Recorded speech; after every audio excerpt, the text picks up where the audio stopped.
in the game, cause see the boxing voice. Dougie, I wanted to get your perspective on a potential fight between Anthony Joshua and Deontay Wilder. Right. Dream fight right now.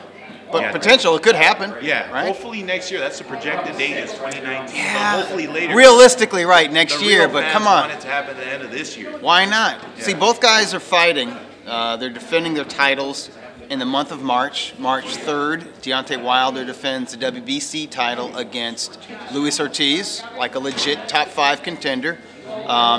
Maybe an underdog, you know, because of his age, you know, because of his kind of erratic career. They had like the performance-enhancing drug stuff. Yeah, which is, you know, it's kind of nebulous. It's not really clear if, you know, what was detected in his system, if he put it in his system to get an edge, right, in his performance. It was like high blood pressure medication, and he basically got fined for incorrectly filling out the vital form or whatever. It's crazy. It's a, you know, Sketchy. it is. It's sketchy, you know. He's in the fight, and this but he's fight- in it. The fight's been made, and he's at the very least he's a live underdog. So this is an interesting fight for Deontay Wilder. I think most people look at Ortiz as the biggest threat to beat Deontay Wilder since Wilder won the WBC heavyweight title against Bermane Stiverne in their first fight.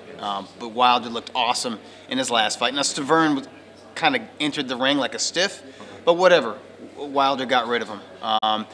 So people expect Wilder to win. And then March 31st, Anthony Joshua defends the IBF and WBA titles against the WBO title holder, Joseph Parker.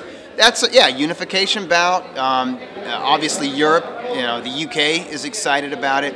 And there's a lot of interest in Anthony Joshua here in the United States. So, I mean, a lot of people are looking at these heavyweight title bouts in the month of March as kind of like the heavyweight Final Four. They want the winners to face each other. The favorites to win these bouts is Wilder and Joshua. That's awesome. That would be the four major sanctioning title belts on the line. Both guys are undefeated. Both guys have won by all knockouts or mostly by knockout in the case of Wilder. And it's an amazing style matchup because Joshua is an aggressive boxer, puncher, technician. He likes to stalk forward.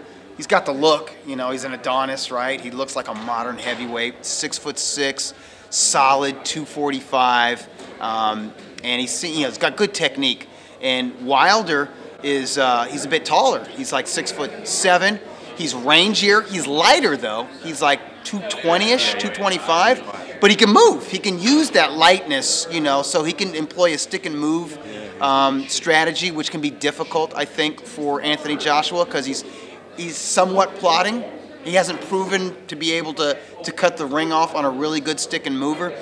And with the power that Wilder has, he's dangerous against anybody. I mean, I think any heavyweight that Wilder connects flush with is going to know he's been hit, if not get wobbled or dropped or knocked out.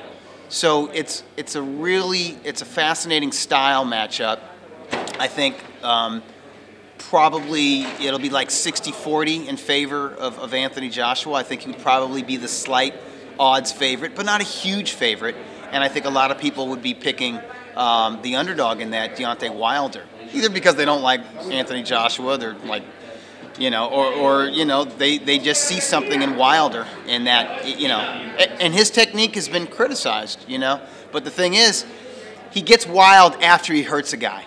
That's when you see him do the whole windmill crazy stuff, you know. And the thing is, it's worked for him, and he knows he's not trying to be Pernell Whitaker in there. You know, he's not trying to be a perfect technician. He knows his bread and butter is his power, and he's got a puncher's mentality, and it works out for him. So those guys are dangerous. Those guys who know what they are. So, I mean, people want to see this fight this year.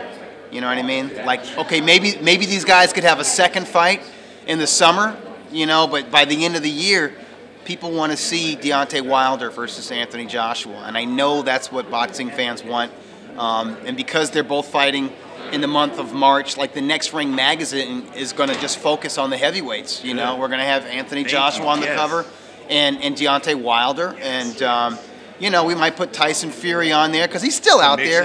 Yeah, you know, he might come back. He says he is. He's losing the weight. He says I think his team is targeting the month of April. And that's great. He's a personality. He's undefeated. He's the lineal heavyweight champ. And Joseph Parker's a live dog too. He's dangerous. He could be the dark horse in this heavyweight Fab Four. So it's a good time to be a boxing fan if you're into the heavyweights. And even if you're not a boxing fan, heavyweights attract attention. Don't forget to subscribe to the YouTube channel and click on the notifications right here, this little bell, so you can get those emails every time we go live. Peace. No other sight in the game can see the boxing voice.